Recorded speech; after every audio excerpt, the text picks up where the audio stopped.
نحمده ونصلي على رسوله الكريم أما بعد فأعوذ بالله من الشيطان الرجيم بسم الله الرحمن الرحيم رب اشرح لي صدري ويسر لي امری واحلل عقدۃ من لسانی یفقہوا قولی۔ السلام علیکم، میرا نام عمر ہے۔ انشاءاللہ جیسے ہم نے پچھلی ویڈیو میں سورہ بقرہ کی آیت نمبر 61 اور 62 کا ترجمہ اور تفسیر ہم نے پڑھا۔ الحمدللہ اللہ کے فضل سے آج ہم لوگ سورہ بقرہ کی آیت نمبر 63 جو ہے ادھر سے کنٹینیو کریں گے۔ تو اللہ پاک ہم سب کو نیت کر لیتے ہیں کہ سمجھنے کی توفیق عطا فرمائے، مجھے صحیح ایکسپلین کرنا کی توفیق دے، آپ کو صحیح سننے کی توفیق دے، اور ہم سب کو سننے سمجھنے کی توفیق دے اور عمل کی توفیق دے اس پہ، آمین۔ تو شروع کرتے ہیں۔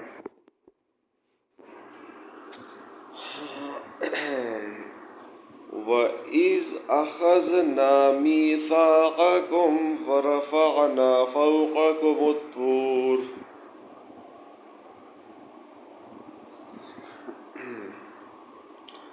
خُذُوا مَا آتَيْنَاكُمْ بِقُوَّةٍ وَاذْكُرُوا مَا فِيهِ لَعَلَّكُمْ تَتَّقُونَ۔ وَإِذْ أَخَذْنَا، اور جب ہم نے لیا، مِيثَاقَكُمْ، تم سے اقرار، وَرَفَعْنَا، اور ہم نے اٹھایا، فَوْقَكُمْ، تمہارے اوپر، الطور، کوہ طور، خُذُوا، پکڑو، مَا آتَيْنَاكُمْ، جو ہم نے تمہیں دیا ہے، بِقُوَّةٍ، مضبوطی سے، وَاذْكُرُوا، اور یاد رکھو، مَا فِيهِ، جو اس میں، لَعَلَّكُمْ، تاکہ تم تتقون، پرہیزگار ہو جاؤ۔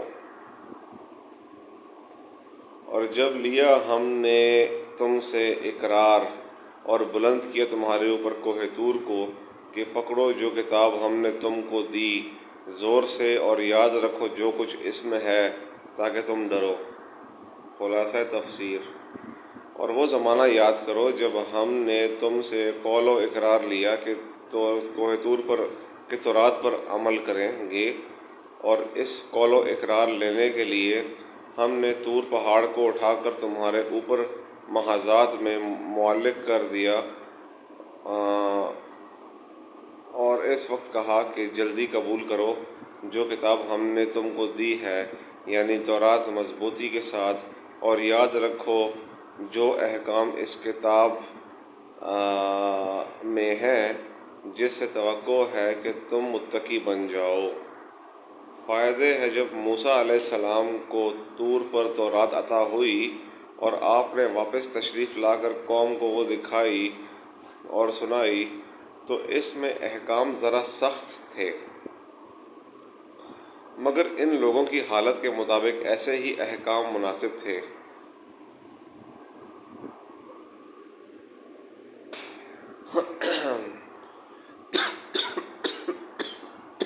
معذرت، تھوڑا گلا خراب ہے، دعا بھی کیجیے گا کہ ٹھیک ہو جائے۔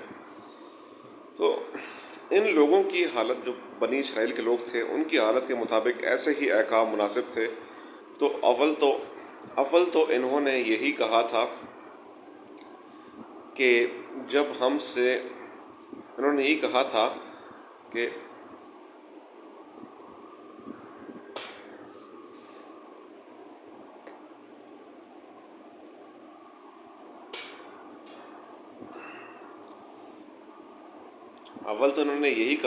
کہ جب ہم سے اللہ تعالیٰ خود کہہ دیں گے کہ یہ میری کتاب ہے تب مانیں گے۔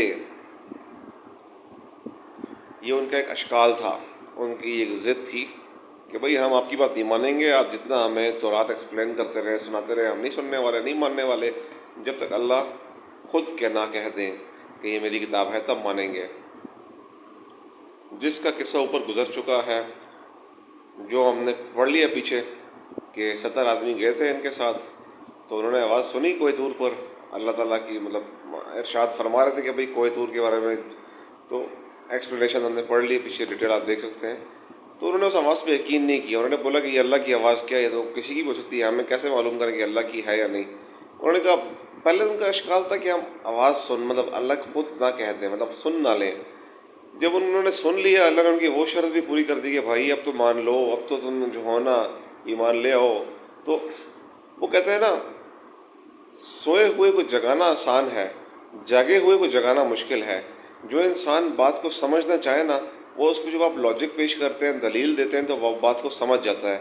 جس شخص نے نیت، جس کے دلوں میں یہ بغض ہوتا ہے، جن لوگوں کے دلوں میں یہ کینہ ہوتا ہے، دلوں میں یہ بغض ہوتا ہے، جو like in real life you also face people like that. اگر آپ ان کو کوئی بھی آپ اچھائی کی طرف دعوت دیں، کوئی بھی بات کریں، تو یہ کوئی بھی معاملہ ہو، اگر تو کوئی شخص آپ کے بارے میں پرسیپشن ہی بنا لیتا ہے کہ یار یہ بندہ جو بولے گا یہ بس بکواس کرے گا، جھوٹ بولے گا، غلط بولے گا، تو وہ آپ بے شک دنیا اس جہان کی اسے دلائل دیتے ہیں، اس کو سورس دیتے ہیں، ریفرنس دیتے ہیں، وہ نہیں مانے گا آپ کی بات. کیوں؟ وہ آپ کے بارے میں بدگمان ہو چکا ہے، بدظن ہو چکا ہے آپ کے بارے میں. اسلام ہمیں یہی سکھاتا ہے دوسروں کے بارے میں حسن ظن رکھو، دوسروں کے بارے میں حسن ظن رکھنا چاہیے. یہ غلطی ہم میں بھی ہوتی ہے کہ ہم اپنا ایک مینٹل لیول، جو ہمارا ایک چھوٹا سا مینٹل لیول ہوتا ہے، اس کے اکارڈنگلی ہم لوگوں کا ایک پرسیپشن بنا لیتے ہیں، اور پھر وہ جو بات کریں ہم وی گیٹ پرسنل. ہم وہ بات ہم کہتے ہیں یہ نہیں، یہ کیسے، یہ نہیں، یہ کیسے، سوال پہ سوال، سوال پہ سوال. اس سے اسلام نے منع کیا ہے. اسلام غور و فکر کرنے کی دعوت ضرور دیتا ہے، لیکن اسلام بلا وجہ فضول کے شیطانی سوالات کرنے سے منع کرتا ہے. تو انہوں نے پھر کوہ طور پر جو ہے نا ان 70 آدمی نے بولا کہ بھائی یہ ہم آواز پہ یقین نہیں کرتے، تو پتہ نہیں کیا کس کی آواز ہے، ہم اللہ کو دیکھ رہے ہیں. جس پر ان پر بجلی گری تھی اور وہ سب 70 کے 70 مر گئے تھے، وہ ہلاک ہو گئے تھے وہاں پہ. تو اب حضرت موسیٰ علیہ السلام آخرکار بہرحال نبی تھے، ان کے پاس معجزہ تھا. انہوں نے وہاں پہ دعا کی اللہ سے، اللہ ان کو دوبارہ زندہ کر دو، کیونکہ میں نے جانا ہے واپس. لوگ مجھے بولیں گے تم نے ان کو مار دیا ہے، تمہاری کوئی ترکیب تھی، تم نے ان کو جو ہے نا پلاننگ کر کے مارا ہے ان کو. تو اس وجہ سے پھر ان کو اللہ نے دوبارہ زندہ کیا. تو اس کے یہاں ذکر ہو رہا ہے اس واقعے کا. تو واپس آ کر انہوں نے گواہی دی کہ وہ 70 آدمی جو موسیٰ علیہ السلام کے ساتھ کوہ طور پر گئے تھے، واپس آ کر انہوں نے گواہی دی، مگر اس شہادت میں اپنی طرف سے اتنی آمیزش بھی کر دی کہ اللہ تعالیٰ نے آخر میں یہ فرما دیا تھا کہ تم سے جس قدر عمل ہو سکے کرنا، جو نہ ہو سکے معاف ہے. تو کچھ جبلی شرارت، کچھ احکام کی مشقت اور کچھ اس آمیزش کا حلیہ ملا. غرض صاف کہہ دیا کہ ہم سے تو اس کتاب پر عمل نہیں ہو سکتا. حق تعالیٰ نے فرشتوں کو حکم دیا کہ کوہ طور کا ایک بڑا ٹکڑا اٹھا کر ان کے سروں پر معلق کر دو کہ یا تو مانو ورنہ ابھی گرا. آخر ناچار ماننا پڑا. ایک شبہ کا ازلحاں ہو سکتا ہے کہ دین میں تو اکراہ نہیں ہے، یہاں کیوں اکراہ کیا گیا؟ جواب یہ ہے کہ اکراہ ایمان لانے پر نہیں، بلکہ اول اپنی خوشی سے ایمان و اسلام قبول کر لینے اور اس کے خلاف بغاوت کرنے کی وجہ سے باغیوں کی سزا تمام حکومتوں میں بھی عام، مخالف اور دشمن قوموں سے الگ ہوتی ہے. ان کے لیے ہر حکومت میں دو ہی راستے ہوتے ہیں، یا اطاعت قبول کریں یا قتل کیے جائیں. اسی وجہ سے اسلام میں مرتد کی سزا قتل ہے، کفر کی سزا قتل نہیں. ثم تولیتم من بعد ذلك فلولا فضل الله عليكم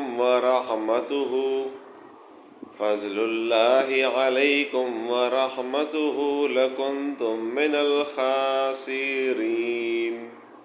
ثم تولیتم، پھر تم پھر گئے، من بعد ذلك، اس کے بعد، فلولا، پس اگر نہ، فضل اللہ، اللہ کا فضل، علیکم، تم پر، ورحمتہ، اور اس کی رحمت، لکنتم منا، تو تم تھے سے، الخاسرین، نقصان اٹھانے والے.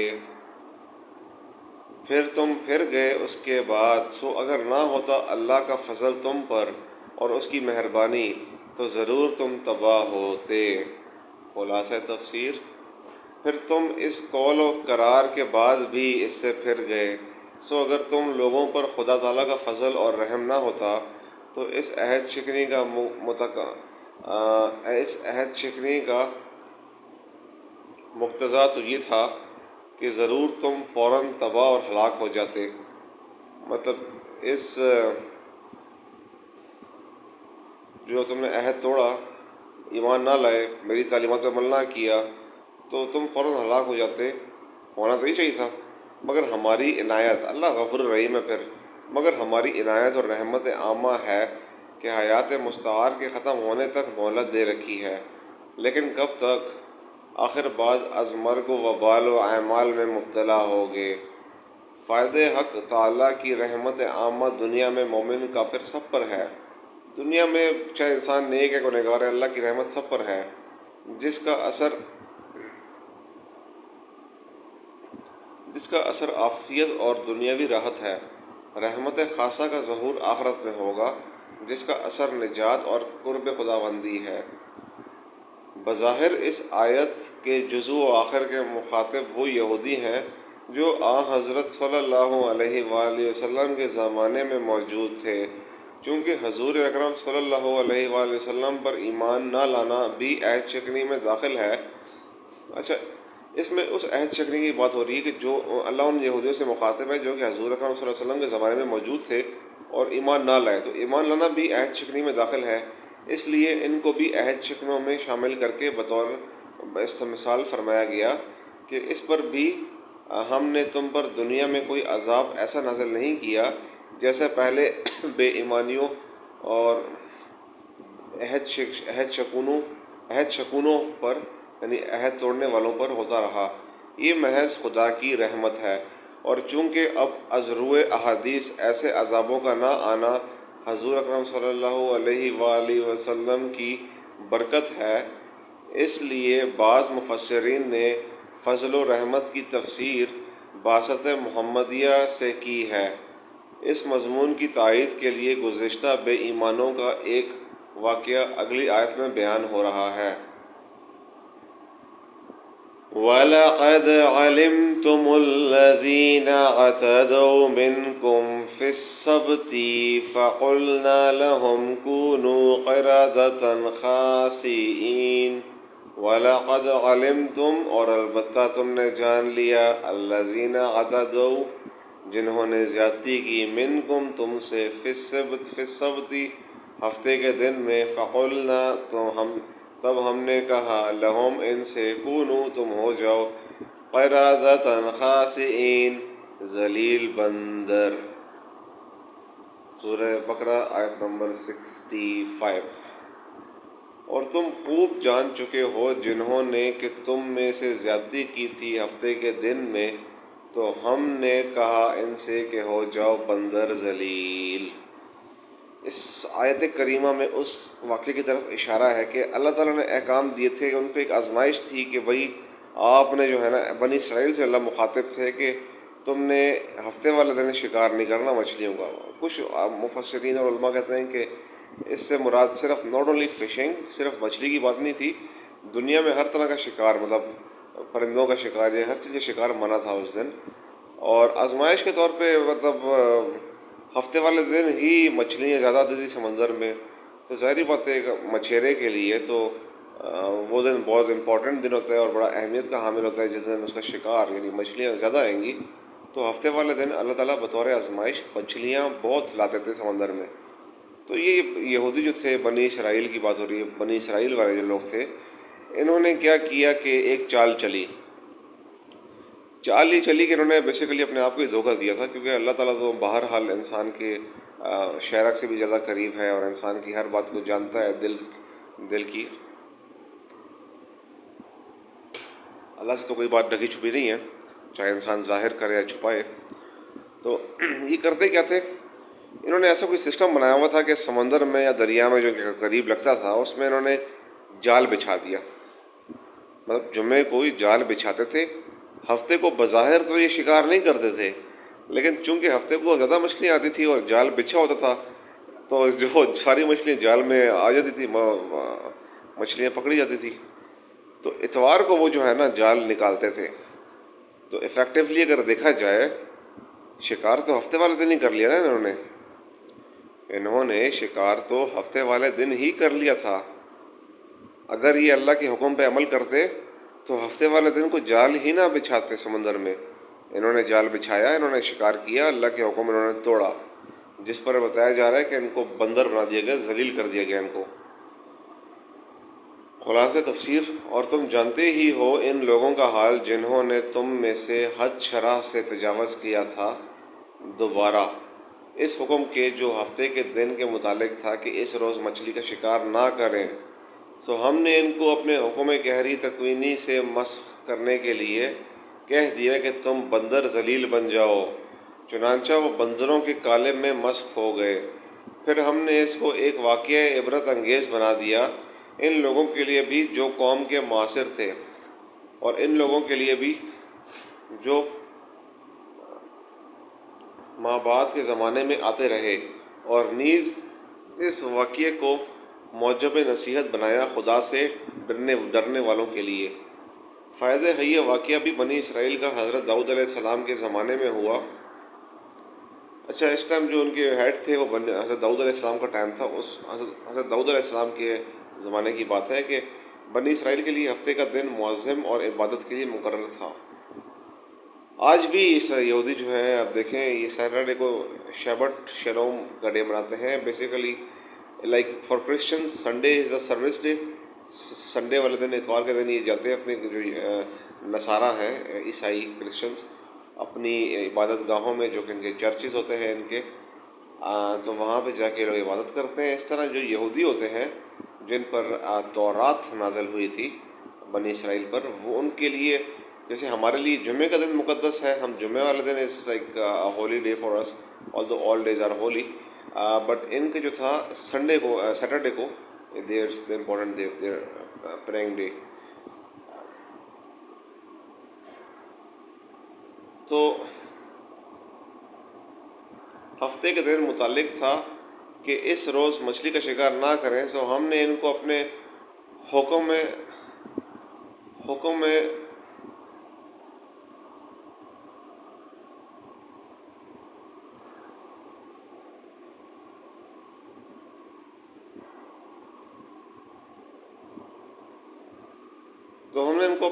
قہری تکوینی سے مسخ کرنے کے لیے کہہ دیا کہ تم بندر ذلیل بن جاؤ. چنانچہ وہ بندروں کے قالب میں مسخ ہو گئے. پھر ہم نے اس کو ایک واقعہ عبرت انگیز بنا دیا ان لوگوں کے لیے بھی جو قوم کے معاصر تھے, اور ان لوگوں کے لیے بھی جو مابعد کے زمانے میں آتے رہے, اور نیز اس واقعے کو موجب نصیحت بنایا خدا سے ڈرنے والوں کے لیے. فائدہ یہ واقعہ بھی بنی اسرائیل کا حضرت داؤد علیہ السلام کے زمانے میں ہوا. بنی اسرائیل کے لیے ہفتے کا دن معظم اور عبادت کے لیے مقرر تھا, اور مچھلی کا شکار بھی اس روز ممنوع تھا. یہ لوگ سمندر کے کنارے آباد تھے اور مچھلی کے شوقین تھے. اس حکم کو نہ مانا اور شکار کیا. اس پر اللہ تعالیٰ کی طرف سے مسخ صورت کا عذاب نازل ہوا. 3 دن کے بعد وہ سب مر گئے. 3 دن تک ان کی شکلیں جو ہے نا بندر کی بن گئی, وہ ذلیل ہو گئے. 3 دن میں وہ سب مر گئے. اس واقعے کو دیکھنے اور سننے والے 2 قسم کے لوگ تھے, فرما بردار اور نافرمان. تو نافرمانوں کے لیے تو یہ واقعہ نافرمانی سے توبہ کرانے والا تھا, اس لیے اس کو نکال فرمایا, اور فرما برداروں کو یہ واقعہ فرما برداری پر قائم رکھنے والا تھا, اس لیے اس کو موعظہ فرمایا. معرف و مسائل. دینی معاملات میں کوئی ایسا ہیلہ جس سے اصل حکم شرعی بادر ہو جائے حرام ہے. یہ دیکھیں بہت امپورٹنٹ, یہ ایک ویری امپورٹنٹ آیت کہ بنی اسرائیل کے لیے ہفتے کو شکار کرنا منع تھا. تو انہوں نے بظاہر تو مطلب ہیلے اختیار کیے نا, they manipulated the in subordinated, they did not follow the teachings of Allah, that they were guided کہ آپ یہ شکار نہیں کریں گے, بٹ انہوں نے کیا. سو اس آیت میں تو دنیاوی معاملات میں بھی شریعت میں ہم دیکھتے ہیں کہ اکثر لوگ کوشش کرتے ہیں کہ ہمیں کوئی راستہ مل جائے. فار ایگزامپل میں سود کی بات کرتا ہوں. سود اللہ پاک نے قرار دیے حرام ہے. ایون جو سورہ بقرہ کی جو جیسے قرآن نازل ہوا تھا تو فرسٹ آیت واز اقرا بسم ربک الذی خلق.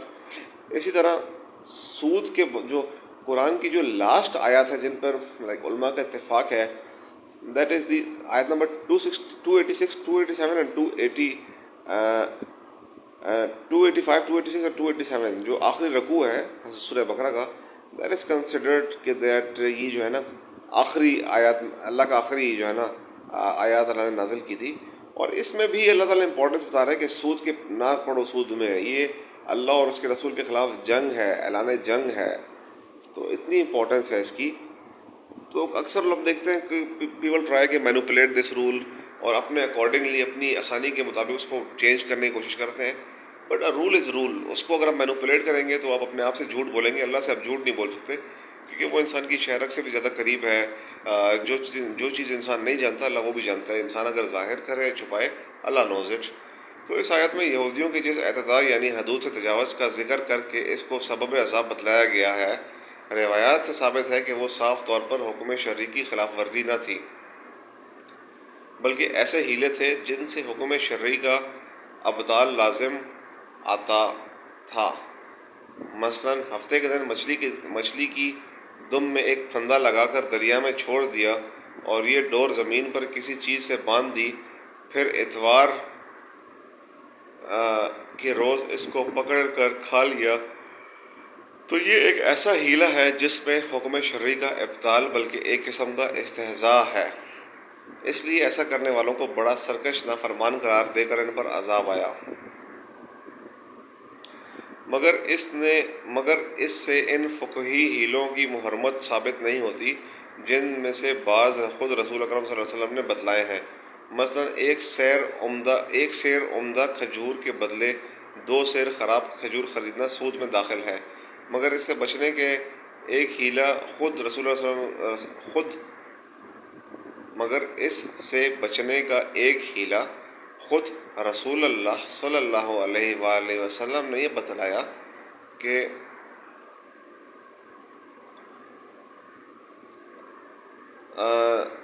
جنس کو تبادلہ جنس سے نہ کرو، قیمت کے ذریعے خرید و فروخت کر لو. مثلا 2 سیر خراب کھجوریں 2 درہم میں فروخت کر دیں، پھر ان 2 درہموں میں سے ایک سیر عمدہ کھجور خرید لیں. تو یہاں حکم شرعی کی تعمیل مقصود ہے، ابتلال نہ مقصود ہے، نہ واقع ہے. اسی طرح بعض دوسرے مسائل میں بھی فقہا نے حرام سے بچنے کی بعض ایسی ہی تدبیریں بتلائی ہیں. ان کو یہودیوں کے ہیلوں کی طرح کہنا اور سمجھنا غلط ہے. ہاں، جو حضرت محمد صلی اللہ علیہ وآلہ وسلم کی سنت سے ثابت ہو گیا کہ یہ آپ کے لیے الاؤڈ ہے، آپ ایسا کر سکتے ہیں، تو وہ تو ہمارے لیے سنت ہے، وہ تو ہیلا نہ ہوا. وَأَطِیعُوا اللَّهَ وَأَطِیعُوا الرَّسُولَ، جس نے حضرت محمد صلی اللہ علیہ وآلہ وسلم کی اطاعت کی گویا اس نے اللہ کی اطاعت کی. تو تفسیر قرطبی میں ہے کہ یہود نے اول تو اس طرح کے ہیلے کر کے مچھلیاں پکڑیں، پھر ہوتے ہوتے عام طور پر شکار کھیلنے لگے. تو ان میں 2 جماعتیں ہو گئی. ایک جماعت علماء و صلحاء کی تھی جو نیک کام کرتے تھے، جنہوں نے ان کو ایسا کرنے سے روکا، یا باز نہ آئے تو ان سے برادرانہ تعلقات قطع کر کے بالکل الگ ہو گئے اور بستی کے 2 حصے کر لیے. ایک یہ نافرمان لوگ رہ گئے، دوسرے میں علماء و صلحاء رہے. ایک روز ان کو یہ محسوس ہوا کہ جس حصے میں نئی نافرمان لوگ رہتے ہیں ادھر بالکل سناٹا ہے. تو وہاں جا کر دیکھا تو سب کے سب بندروں کی صورت میں مسخ ہو گئے تھے. اور حضرت قتادہ نے فرمایا کہ ان کے جوان بندر بنا دیے گئے تھے اور بوڑھے خنزیر کی شکل میں منتقل کر دیے گئے تھے، اور مسخ شدہ بندر اپنے رشتہ دار اور تعلق والے انسانوں کو پہچانتے تھے، ان کے قریب آ کر روتے تھے.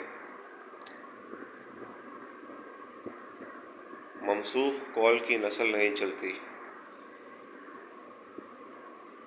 اس معاملے میں صحیح بات وہ ہے جو خود حضرت محمد صلی اللہ علیہ وسلم سے بروایت عبداللہ بن مسعود صحیح مسلم میں منقول ہے کہ بعض لوگوں نے اپنے زمانے کے بندروں اور خنزیروں کے بارے میں حضرت صلی اللہ علیہ وسلم سے دریافت کیا کہ کیا یہ وہی مسخ شدہ یہودی ہیں؟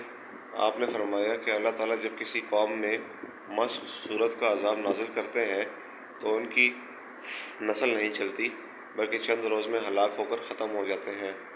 اور پھر فرمایا کہ بندر اور خنزیر دنیا میں پہلے سے بھی موجود تھے اور آج بھی ہیں، مگر مسخ شدہ بندروں اور خنزیروں سے ان کا کوئی جوڑ نہیں۔ اس موقع پر بعض مفسرین نے صحیح بخاری کے حوالے سے بندروں میں زنا کی سزا میں سنگساری کرنے کا ایک واقعہ نقل کیا ہے، مگر یہ واقعہ نہ بخاری کے صحیح نسخوں میں موجود ہے نہ روایت سے صحیح ہے۔ قرطبی نے اس جگہ اس کی تفصیل بیان فرمائی ہے۔ کتنی امپورٹنٹ بات ہے کہ دیکھیں اللہ پاک نے ان کی نافرمانی پہ ان کو دنیا میں ایسے ذلیل و رسوا کیا کہ وہ بندر بن گئے۔ مطلب دو جماعتیں بن گئی تھی، ایک نیک عالموں کی اور صالحین کی، اور دوسری یعنی جو گنہگار لوگ تھے۔ تو ان میں روز they used to fight and argue۔ جو علماء تھے، صالحین تھے، وہ ان کو بولتے تھے صحیح راستے پہ آ جاؤ، غلط نہ کرو، ہفتے کے دن شکار نہ کرو، اللہ نے منع کیا ہے، اللہ کی تعلیمات پہ عمل کرو۔ بٹ وہ شور میں جاتے رہے، they used to fight and they used to not accept the orders and بات نہیں مانتے تھے۔ ہوا کیا، ایک دن شام کو جب صالحین کی جماعت، علماء اور صالحین، وہ گئے ان کی بستی میں گئے، جو شرارتی لوگ تھے یا احکامات کو نہیں مانتے تھے، تو ہوا کیا، وہاں بہت خاموشی تھی۔ خاموشی، ایسی خاموشی پہلے تو نہ سنی تھی انہوں نے۔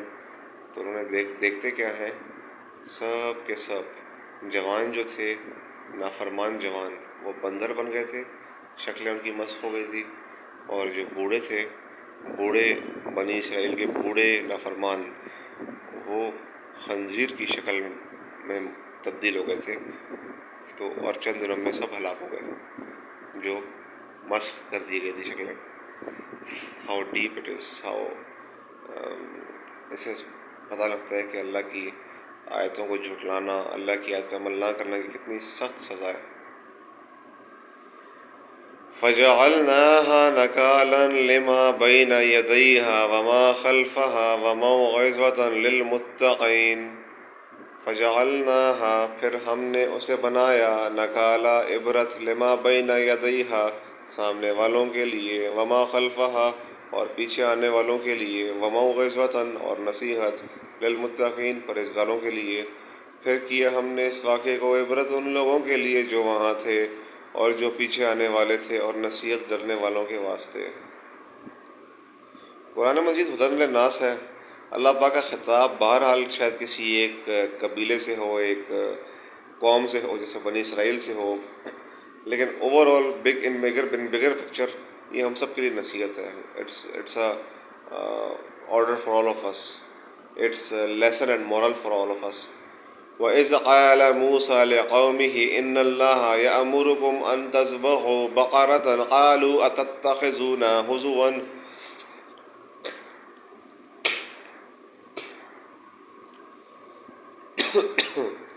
معذرت اگین، تھوڑا گلا میرا خراب ہے۔ قال اعوذ باللہ ان اکون من الجاہلین۔ اور اذ، جب، قال، کہا، موسیٰ نے، لقومہ، اپنی قوم سے، انا، بے شک اللہ تعالیٰ، یامرکم، حکم دیتا ہے تم کو، ان، یہ کہ، تذبحوا، تم ذبح کرو، بقرۃ، ایک گائے، قالوا، انہوں نے کہا، اتتخذون، کیا تم کرتے ہو ہم سے، ہزوا، مذاق، قال، اس نے کہا موسیٰ، اعوذ، میں پناہ مانگتا ہوں، باللہ، اللہ کی اس بات سے، ان کہ اکون، میں ہو جاؤں، من، سے، الجاہلین، جاہلوں میں سے۔ اور جب کہا موسیٰ نے اپنی قوم سے، اللہ فرماتا ہے تم کو ذبح کرو ایک گائے، وہ بولے کیا تو ہم سے ہنسی کرتا ہے، مذاق کرتا ہے؟ کہا پناہ خدا کی ہے، ہوں میں جاہلوں میں۔ خلاصہ تفسیر۔ اور وہ زمانہ یاد کرو جب حضرت موسیٰ علیہ السلام نے اپنی قوم سے فرمایا کہ حق تعالیٰ تم کو حکم دیتے ہیں کہ اگر اس لاش کے قاتل، وہ ایک بہت، وہ واقعہ نا کہ ایک بہت امیر شخص تھا، اس کا ذکر ہو رہا ہے کہ بہت امیر شخص تھا بنی اسرائیل میں، اس کو اس کے بھتیجے نے قتل کر دیا تھا۔ تو اب کس نے قتل کیا، مرڈر کیسے ہوا، تو لوگوں میں بہت ہی بات پھیلتے حضرت موسیٰ علیہ السلام تک پہنچی۔ تو حضرت موسیٰ علیہ السلام نے بولا کہ ایک گائے کو ذبح کرو اور اس کو ذبح کرنے کے بعد اس کا گوشت اس مقتول پر، یعنی جو امیر شخص ہے اس پہ مارو گے، مطلب اس پہ رکھو گے یا مارو گے تو وہ خود زندہ ہو کے بولے گا کس نے اسے قتل کیا، اور وہ دوبارہ پھر فوت ہو جائے گا۔ تو یہ بھی ایک معجزہ تھا جو کہ عطا ہوا تھا حضرت موسیٰ علیہ السلام کو۔ تو حکم دیتے ہیں کہ اگر تو حضرت موسیٰ علیہ السلام نے اپنی قوم سے فرمایا جب ان تک یہ بات پہنچی کہ حق تعالیٰ تم کو حکم دیتے ہیں کہ اگر اس لاش کے قاتل کا پتہ لگانا چاہتے ہو تو تم ایک بیل ذبح کرو یا گائے ذبح کرو۔ وہ کہنے لگے کہ آیا آپ ہم کو مسخرہ بناتے ہیں؟ کہاں قاتل کی تحقیق، کہاں جانور کا ذبح کرنا۔ موسیٰ علیہ السلام نے فرمایا نعوذ باللہ، جو میں ایسی جہالت والوں کا سا کام کروں کہ احکام خداوندی میں تمسخر کرنے لگوں۔ یہ بہت امپورٹنٹ آیت ہے ویورز، دیکھیں حضرت محمد صلی اللہ علیہ وسلم کی ہر سنت میں کوئی لاجک ہوتی ہے، ضرور کوئی نہ کوئی ریزن ہوتی ہے۔ اللہ کے ہر حکم میں کوئی نہ کوئی لاجک ہوتی ہے، کوئی ریزن ہوتی ہے۔ اب اگر ہم عام طور پہ بھی دیکھیں، اگر کسی کا قتل ہوتا ہے اور اس کی انویسٹیگیشن ہوتی ہے تو پھر انویسٹیگیشن میں فار ایگزامپل اگر آپ پولیس کا جو آفیسر ہے وہ بول دیں کہ بھئی ایک گائے کو ذبح کرو اور اس کو جو ہے نا مقتول کی لاش پہ ہم رکھیں گے، تو وہ زندہ ہو کے خود جواب دے گا۔ تو اب پولیس کا جو آفیسر ہوگا یا جو بھی اتھارٹی ہوگی اگر وہ یہ بات کرے گی تو لوگ اس کو بولیں گے یہ مذاق ہے، لائک عقل نہیں مانتی نا اس بات کو، لاجک جو ہم کہتے ہیں لاجک، تو لاجک اس چیز کو ایکسیپٹ نہیں کرتی۔ لیکن یہ بات کوئی عام آفیسر، کوئی عام اتھارٹی نہیں کر رہی ہے، یہ بات اللہ کا پیغمبر، اللہ کا نبی حضرت موسیٰ علیہ السلام کر رہے ہیں، یعنی it's all on Allah guidance. تو اس پر انہوں نے مذاق کیا، انہوں نے بولا یہ کیا مذاق ہے، ہم گائے کیسے، ہاؤ اٹ از پاسبل کہ گائے کا گوشت رکھیں گے تو مقتول زندہ ہو کے بتا دے گا۔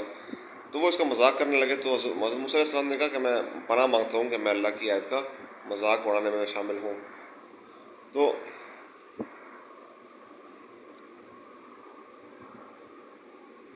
فائدہ یہ قصہ اس طرح ہوا کہ بنی اسرائیل میں ایک خون ہو گیا تھا جس کی وجہ مرقع شرح مشکات میں یہ لکھی ہے کہ کسی شخص نے مقتول کی کسی لڑکی سے شادی کی درخواست کی تھی مگر اس نے انکار کر دیا اور اس شخص نے اس کو قتل کر دیا۔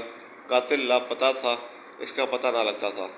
اچھا کچھ کہتے ہیں بہت امیر شخص تھا تو اس کے بھتیجینوں سے قتل کر دیا، اور کچھ جگہ یہ ارشاد ہے، نے پہلے ہی پڑھا تھا ہم نے کہ امیر شخص تھا اور بھتیجینوں سے قتل کر دیا تھا، اور یہاں پہ لکھا ہے کہ کوئی ایک شخص تھا، وہ کسی شخص کی لڑکی سے بیٹی ہوگی یا واللہ عالم اس سے شادی کرنا چاہتا تھا، اس نے شادی سے جو ہے رشتہ دینے سے انکار کر دیا، تو وہ اس لڑکے نے قتل کر دیا جس نے رشتہ دینے سے انکار کیا تھا، اور وہ لاپتہ ہو گیا تھا۔ تو اور معلم نے قلبی کا یہ قول نقل کیا ہے کہ اس وقت تک توریت میں اس کے متعلق کوئی شرعی قانون بھی نازل نہیں ہوا تھا۔ اس سے معلوم ہوتا ہے کہ یہ قصہ نزول تورات سے قبل کا ہے۔ غرض بنی اسرائیل نے موسیٰ علیہ السلام سے عرض کیا کہ ہم چاہتے ہیں کہ قاتل کا پتہ چلے۔ آپ نے بحکم خداوندی ایک بیل ذبح کرنے کا حکم فرمایا۔ انہوں نے حسب عادت اور اپنی جبلت کے مطابق اس میں حجتیں نکالنا شروع کی۔ آیات آئندہ میں اس کی تفصیل ہے۔ یعنی حضرت موسیٰ علیہ السلام نے جسٹ یہ بولا یار آپ ایک گائے یا بیل ذبح کرو اور اس کا گوشت رکھو گے تو وہ خود زندہ ہو گیا، آپ کو جواب دے گا بھی کون ہے قاتل۔ لیکن وہ بنی اسرائیل کے لوگ بہت ہی ایک طرح سے ڈھیٹ لوگ تھے، انہوں نے کیا کہ انہوں نے وہ اپنی جبلت کے مطابق اور انہوں نے جو ہے نا اپنی حسب عادت انہوں نے سوالات کھڑے کر دیے کہ بھئی گائے کا رنگ کیا ہونا چاہیے، گائے کس نسل کی ہونی چاہیے، یہ وہ فلانا فلانا۔ حالانکہ بات صرف گائے کی تھی، کسی گائے کو بھی وہی کرتے تو وہ کا حکم پورا ہو جاتا۔ اس لیے زیادہ ڈیٹیل میں نہیں جانا چاہیے انسان کو، بس جو حکم آ گیا اس پہ عمل کرنا چاہیے، اور ہر حکم کی کوئی نہ کوئی فضیلت لازمی ہوتی ہے اللہ کے حکم کی۔ تو قالوا ادع لنا ربك يبين لنا ما هي قال انه يقول انها بقرة لا فارز ولا بكر عوان بين ذلك فافعلوا ما تؤمرون۔ قالوا انہوں نے کہا ادعو لنا دعا کریں ہمارے لیے، رب کا اپنا رب، یبین لنا بتلائے ہمیں، ماہیا کیسی ہے وہ، قال اس نے کہا انہو بے شک وہ، یقول فرماتا ہے انہا بقرۃ وہ گائے، لا فارض نہ بوڑھی، ولا بکر اور نہ چھوٹی عمر، عوان جوان، بین ذالک درمیان اس، ففعلوا پس کرو، ما جو تؤمرون تمہیں حکم دیا جاتا ہے۔ بولے کہ دعا کہ بولے کہ دعا کر ہمارے واسطے اپنے رب سے کہ بتا دی ہم کو کہ وہ گائے کیسی ہے. کہا وہ فرماتا ہے کہ وہ ایک گائے ہے، نہ بوڑھی اور نہ جوان، درمیانی عمر کی ہے، درمیانی عمر میں ہے، بڑھاپے اور جوانی کے. اب کر ڈالو جو تم کو حکم ملا ہے. خلاصہ تفصیل، وہ لوگ کہنے لگے کہ آپ درخواست کیجیے ہمارے اپنے رب سے کہ ہم سے بیان کر دیں کہ اس بیل کے کیا اوصاف ہیں. آپ نے فرمایا، یعنی حضرت موسیٰ علیہ السلام نے فرمایا کہ میری درخواست کے جواب میں یہ فرماتے ہیں کہ وہ ایسا بیل ہو کہ نہ بوڑھا ہو نہ بہت بچہ ہو، بلکہ پٹھا ہو دونوں عمروں، مطلب درمیانی ایج کا، نہ بوڑھا ہو نہ جوان ہو، اس کی درمیانی ایج کا ہو. اس میں آپ زیادہ حجت مت کیجیے، بلکہ کر ڈالو. مطلب وہ کہہ رہے ہیں زیادہ سوالات نہیں کرو، بس جو حکم ہے وہ کر ڈالو، جو کچھ تم کو ملا ہے. کہنے لگے کہ اچھا یہ بھی درخواست کر دیجئے ہمارے لیے اپنے رب سے، ہم سے یہ بھی بیان کر دیں کہ اس کا رنگ کیسا ہو. آپ نے فرمایا کہ اس کے متعلق حق تعالیٰ یہ فرماتے ہیں کہ وہ ایک زرد رنگ کا بیل ہو، جس کا رنگ تیز زرد ہو، کہ ناظرین کو فرحت بخش ہو. کہنے لگے کہ اب کی بار اور ہماری خاطر اپنے رب سے دریافت کر دیجئے کہ اول بار کے سوال کا جواب ذرا اور واضح کر ہم سے بیان کر دیں کہ اس کے اوصاف کیا ہوں گے، کیونکہ ہم کو اس بیل میں قدر اشتباہ یہ باقی ہے کہ وہ معمولی بیل ہوگا یا کوئی عجیب و غریب جس میں تحقیق قاتل کا خاص اثر ہو. اور ہم ضرور انشاءاللہ تعالیٰ اب کی بار ٹھیک سمجھا دیں گے. یعنی وہ بار بار سوالات کر رہے ہیں کہ اور بتائیں کہ اس گائے کے بارے میں کیسی ہوگی. تو موسیٰ علیہ السلام نے جواب دیا کہ حق تعالیٰ یوں فرماتے ہیں کہ وہ کوئی عجیب و غریب جانور نہیں ہیں، یہی معمولی جو عام بیل گائے یہی ہے. البتہ عمدہ ہونا چاہیے کہ اوصاف مذکورہ کے ساتھ نہ تو حل میں چلا ہوا ہو جسے زمین جوتی جاوے، اور نہ کنویں میں جوڑا گیا ہو کہ اسے زراعت یا آبپاشی کی جاوے، غرض ہر قسم کے عیب سے سالم ہو، اور اس میں کسی طرح کا کوئی داغ نہ ہو. یہ سن کر کہنے لگے کہ ہاں اب آپ نے پوری اور صاف بات فرمائی. القصہ جانور تلاش کر کے خریدا، پھر اس کو ذبح کر دیا، حالانکہ بظاہر کرتے ہوئے معلوم نہ ہوتے تھے. یہ بھی بڑی بات ہے کہ انہوں نے پھر سوالات کے بعد چلو بات تو مان لی، اور انہوں نے جو ہے نا پھر وہ جانور خریدا، گائے یا بیل، تو اس کو ذبح کیا، جو کہ پہلے لگ نہیں رہا تھا ان کے سوالاتوں سے کہ بھئی یہ واقعی سیریس ہیں بھی یا نہیں اللہ کے حکم کو ماننے کے لیے، بٹ انہوں نے عمل کیا اس پر. فائدہ حدیث شریف میں ہے کہ اگر وہ یہ حجتیں نہ کرتے تو اتنی قیدیں ان کے ذمہ نہ ہوتی، جو بھی بکرا ذبح کر دیا جاتا کافی ہو جاتا. تو ہمیں فرض، اس سے یہ بھی ثابت ہوتا ہے کہ ہمیں فرض پہ پورا کرنا چاہیے. You have to follow the فرض. آپ کو جو فرض ہے، قیامت کے روز سوالات سے فرض کے بارے میں ہوگا. سنت اور نوافل بہت ضروری ہیں اور اس پہ عمل کرنا چاہیے ہم پہ. واجب بھی ہے سنت، کچھ سنت واجب بھی ہوتی ہیں. تو لیکن بہرحال فرض جو ہے بس جیسے بتا دیا کہ ویسے کر لینا چاہیے. اس میں زیادہ انسان کو جب آپ ڈیٹیل میں جاتے ہیں تو پھر اس پہ گمراہ ہونے کا بھی خطرہ ہوتا ہے، اور شیطان بھی اپنا حربہ اختیار کرتا ہے. قالوا ادع لنا ربك يبين لنا ما لونها قال إنه يقول إنها بقرة صفراء فاقع لونها تسر الناظرين. قالوا، انہوں نے کہا، ادعو دعا کرے، لنا ہمارے لیے، ربک اپنا رب، یبین لنا وہ بتلا دے ہمیں، ما لونها کیسا اس کا رنگ. قال اس نے کہا، انہ بے شک وہ، یقول فرماتا ہے، انہا کہ وہ، بقرۃ ایک گائے، صفراء زرد رنگ، فاقع گہرا، لونہا اس کا رنگ، تسر اچھی لگتی، الناظرین دیکھنے والے. بولے کہ دعا کر ہمارے واسطے اپنے رب سے کہ ہم بتا دے ہم کو کیسا ہے اس کا رنگ. کہا وہ فرماتا ہے کہ وہ ایک گائے ہے، زرد خوب گہری، اس کی زردی خوش آتی ہے دیکھنے والوں کو. قالوا ادعوا لنا ربك يبين لنا ما هي إن البقرة تشابه علينا وإنا إن شاء الله لمهتدون. قالوا انہوں نے کہا، ادعو دعا کرے، لنا ہمارے لیے، ربک اپنا رب، یبین وہ بتلا دے، لنا ہمیں، ما ہی وہ کیسی، انا کیونکہ، البقرہ گائے، تشابہ اشتباہ ہو گیا، علینا ہم پر، وإنا اور بے شک ہم، ان اگر شاء چاہا اللہ لمہتدون ضرور ہدایت پالیں گے.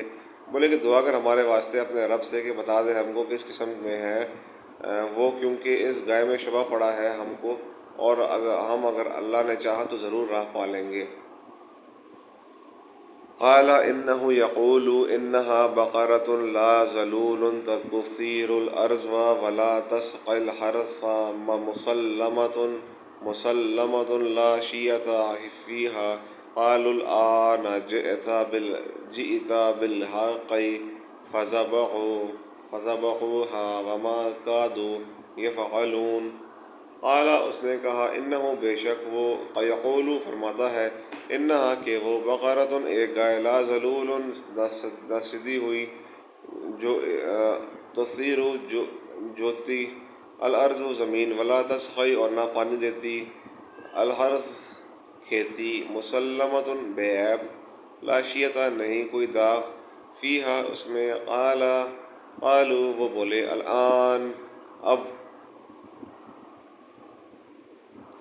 الآن یعنی اب جئتا تم لائے بالحق ٹھیک بات فذبحوها پھر انہوں نے ذبح کیا اس کو وما کادوا اور وہ لگتے نہ تھے یفعلون وہ کریں. کہا وہ فرماتا ہے کہ وہ ایک گائے ہے محنت کرنے والی نہیں کہ جوتی ہو زمین کو یا پانی دیتی ہو کھیتی کو بے عیب ہے کوئی داغ اس میں نہیں. بولے اب لایا تو ٹھیک بات پھر اس کو ذبح کیا وہ لگتے نہ تھے کہ ایسا کر لیں گے. وَإِذْ قَتَلْتُمْ نَفْسًا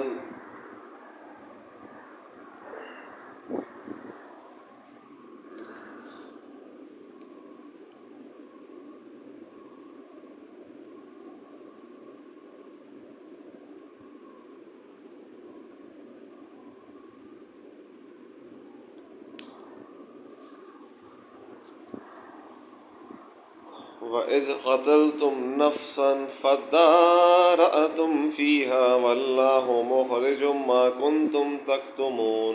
وَإِذْ قُلْتُمْ اور جب تم نے قتل کیا نفساً ایک آدمی فَادَّارَأْتُمْ پھر تم جھگڑنے لگے فِيهَا اس میں واللہ اور اللہ مخرج ظاہر کرنے والا ما کنتم جو تم تھے تکتمون چھپاتے. اور جب مار ڈالا تھا تم نے ایک شخص کو پھر لگے ایک دوسرے پر دھرنے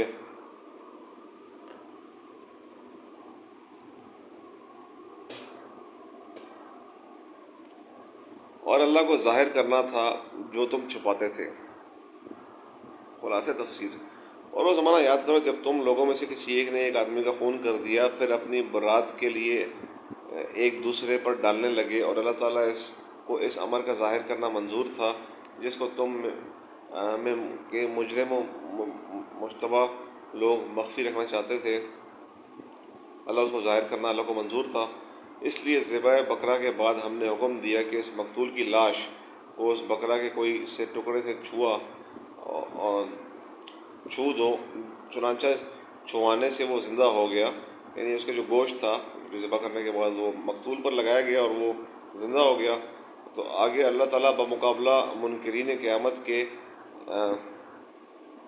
یعنی اس قصے سے استدلال اور اپنے نظیر کے طور پر فرماتے ہیں کہ اسی طرح حق تعالیٰ قیامت میں مردوں کو زندہ کر دیں گے اور اللہ تعالیٰ اپنے نظائر قدرت تم کو دکھلاتے ہیں اس توقع پر کہ تم عقل سے کام کرو اور ایک نظیر سے دوسری نظیر کے انکار سے باز آؤ. فائدہ ہے جب اس مردہ کے ساتھ یہ معاملہ کیا گیا تو وہ زندہ ہو گیا. اس نے قاتل کا نام بتایا اور پھر فوراً ہی مر گیا. اس جگہ صرف مقتول کا بیان اس لیے کافی سمجھا گیا کہ حضرت موسیٰ علیہ السلام کو بذریعہ وحی معلوم ہو گیا تھا کہ یہ مقتول سچ بولے گا ورنہ صرف مقتول کے بیان سے بغیر شرعی شہادت کے کسی پر قتل کا ثبوت کافی نہیں ہوتا.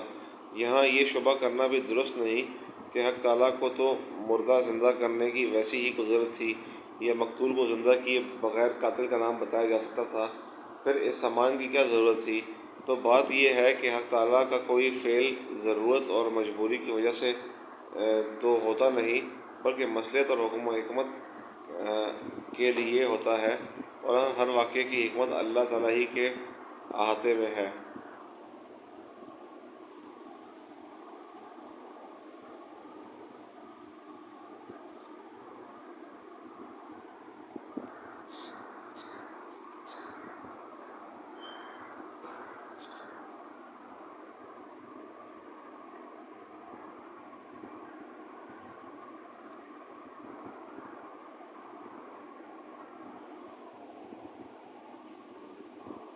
اللہ تعالیٰ کی کے احاطے علمی میں آ سکتی ہے، نہ ہم اس کے مکلف ہیں کہ ہر واقعے کی مصلحت معلوم کریں، اور نہ یہ ضروری ہے کہ ہر واقعے کی حکمت ہماری سمجھ میں آ جائے۔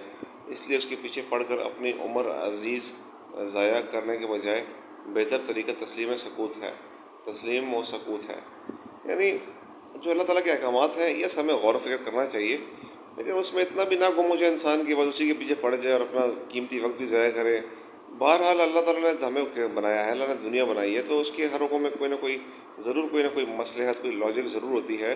وہ الگ بات ہے کہ ہمارا جو دماغ ہے بہت چھوٹا ہے۔ ہمیں آپ یقین کریں، جیسے مثال آپ کو دوں گا میں کہ میڈیکل سائنس نے کتنی ترقی کر لی ہے، کتنی ایڈوانسمنٹس کر لی ہیں ہم نے ان میڈیکل سائنس، لیکن ویورز آج تک ہمیں یہ نہیں جان سکتے کہ انسان کا دماغ کیسے کام کرتا ہے، نیورونز کیسے ورک کرتے ہیں، اور بہت ڈیٹیل ہو جائے گی اگر میں we can write a complete book that we don't know as a scientist right now کہ ہاؤ تھنگز ورک، انسان کی آنکھ کیسے کام کرتی ہے۔ اور آپ کو پتہ ہے جو کیمرہ ہے، کیمرہ بھی ایجاد نہیں، دریافت جو کیمرہ بھی جو بنا ہے، ایجاد آنکھ کو دیکھ کے بنایا گیا، کیا ہاؤ آئی ورکس، تو بٹ آئی کو بھی سمجھ نہیں سکے ابھی تک کہ آنکھ کیسے کام کرتی ہے، اسے بھی قاصر ہے۔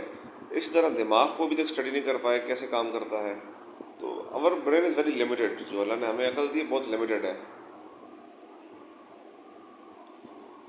فَقُلْنَا اضْرِبُوهُ بِبَعْضِهَا كَذَلِكَ يُحْيِي اللَّهُ الْمَوْتَى وَيُرِيكُمْ آيَاتِهِ لَعَلَّكُمْ تَعْقِلُونَ۔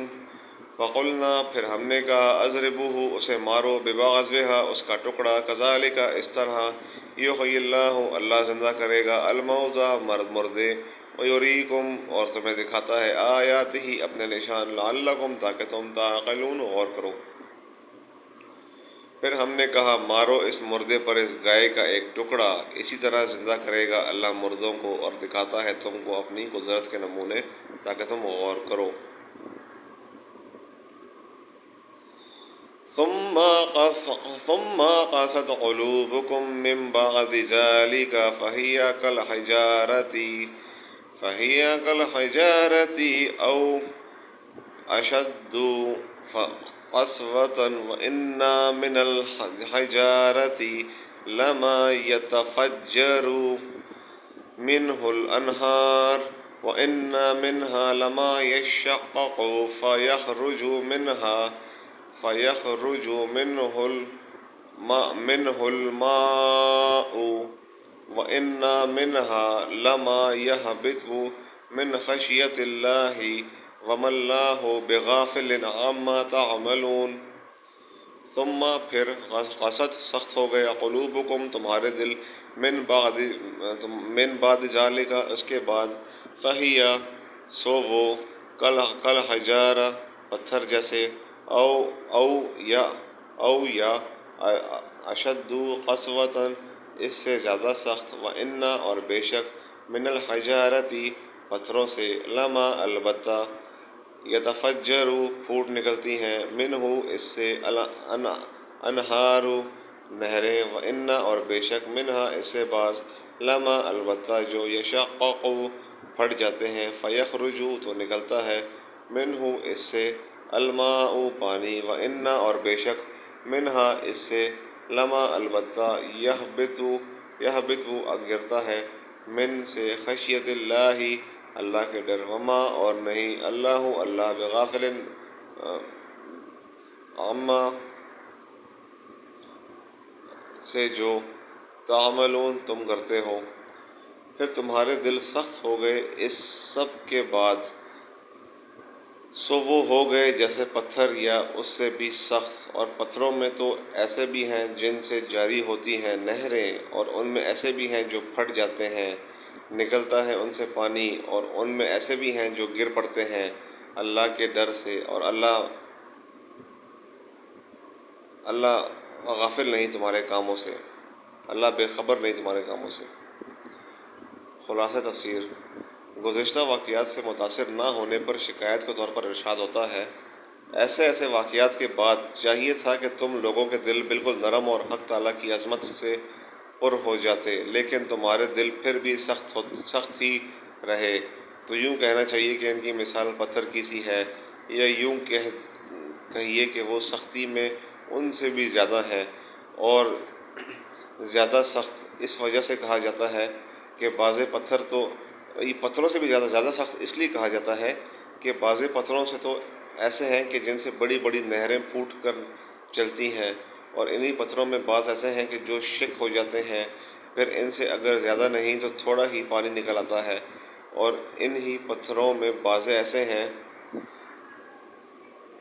جو خدا تعالیٰ کے خوف سے اوپر سے نیچے لڑک آتے ہیں، اور تمہارے قلوب میں کسی قسم کا اثر ہی نہیں ہوتا، اور کساوت سے جو اعمال بد صادر ہوتے ہیں، اللہ تعالیٰ تمہارے ان اعمال سے بے خبر نہیں ہے، بہت جلد تم کو سزا تک پہنچا دیں گے۔ یہ اللہ پاک کی سنت ہے، جب انسان غلط کام کرتا ہے یا گناہ کرتا ہے تو اللہ پاک فوراً اسے سزا نہیں ملتی۔ کوئی نماز نہ پڑھے تو فوراً سزا نہیں ملتی، کوئی جھوٹ بولتا ہے تو فوراً اس کو جھوٹ کی سزا نہیں ملتی۔ اللہ کی سنت ہے، اللہ ڈھیل دیتا ہے، اللہ کہتا ہے توبہ کر لے گا، اب توبہ کر لے گا، اب توبہ کر لے گا، اور لیکن جب اللہ ڈھیل پکڑتا ہے، جب انسان مرتا ہے تو بس پھر وہ اس کے بعد دوبارہ زندگی نہیں ملتی۔ یہ زندگی بہت قیمتی ہے، ایک بار ملی ہے، اسی میں انسان کو سارے نیک اعمال کرنے اور گناہ سے بچنے کی کوشش کرنی چاہیے۔ فائدہ اس جگہ پتھر کے 3 اثرات بیان کیے گئے ہیں۔ اول، ان سے زیادہ پانی نکلنا، دوم، کم پانی نکلنا۔ ان دو میں تو کسی کو شبہ نہیں پڑتا۔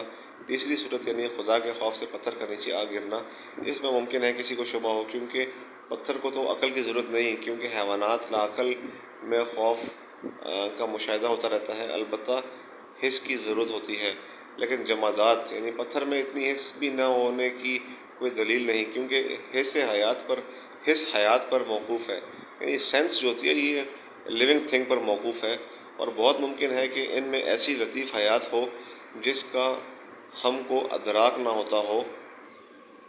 جوہر دماغ کے احساس کا بہت سے اخلاق کو ادراک نہیں ہوتا، وہ محض دلائل سے اس کے قائل ہوتے ہیں، تو دلائل طیبہ سے ظاہر نص قرآن کی دلالت اور قوت کسی طرح بھی کم نہیں۔ پھر ہمارا یہ دعویٰ بھی نہیں کہ ہمیشہ پتھر گرنے کی علت خوف ہی ہو، کیونکہ اللہ تعالیٰ نے فرمایا کہ بعض پتھر اس وجہ سے گر جاتے ہیں، سو بہت ممکن ہے کہ گرنے کے اسباب مختلف ہوں، ان میں سے بعض طبعی ہوں اور ایک سبب خدا بھی ہو۔ اس مقام پر 3 قسم کے پتھروں کے ذکر میں ترتیب نہایت لطیف اور افادہ مقصود نہایت بلیغ انداز میں بھی کیا گیا ہے، یعنی بعض پتھروں میں تاثر اتنا قوی ہے جس سے نہریں جاری ہو جاتی ہیں، جن سے مخلوق خدا فائدہ اٹھاتی ہے، اور ان یہودیوں کے دل ایسے بھی نہیں کہ مخلوق خدا کی تکلیف و مصیبت میں پگھل جائیں، اور بعض پتھروں میں ان سے کم تاثر ہوتا ہے جس سے کم نفع پہنچتا ہے، تو یہ پتھر یہ نسبت اول کے کم نرم ہوئے، اور ان کے قلوب ان درجہ دوم کے پتھروں سے بھی سخت ہے، اور بعض پتھروں میں گو اس درجے کا اثر نہیں، مگر پھر بھی ایک اثر تو ہے کہ خوف خدا سے نیچے گر آتے ہیں۔ گو درجے میں پہلی قسموں سے یہ ضعیف تر ہیں، مگر ان کے قلوب میں تو کم درجہ اور ضعیف ترین جذبہ فعال بھی نہیں، یعنی بتایا جا رہا ہے کہ ان کے دل پتھر کتنا سخت ہوتا ہے کہ اللہ تعالیٰ فرمانے کہ اتنا میں نے ان کو نشانیاں دکھائی، گائے کا ٹکڑا لگا اس مقتول پہ، وہ زندہ ہو گیا، مردہ شخص ان کے سامنے زندہ ہو رہا ہے اور نشاندہی کر رہا ہے کہ مجھے کس نے قتل کیا، پھر دوبارہ وہ مر جاتا ہے۔ حضرت موسیٰ علیہ السلام کو اللہ حکم دیتا ہے پتھر پہ تمہاری بنی اسرائیل کے لوگ پیاسے ہیں، پتھر پہ لاٹھی مارو اپنی، تو وہ انہوں نے لاٹھی ماری، 12 چشمے پھوٹ پڑے پتھروں سے، 12 نہریں نکل آئی، 12 چشمے نکل آئے، تو مطلب اتنے سارے انہوں نے دیکھے کہ اور من و سلوہ نازل ہوا ان کے لیے، تو اللہ نے ان کے لیے اتنے معجزے کیے، اتنا ان کو چیزیں دکھائی بڑے، پھر بھی نہ مانے، تو اللہ فرماتے ہیں کہ ان کے دل پتھر سے بھی زیادہ سخت ہیں۔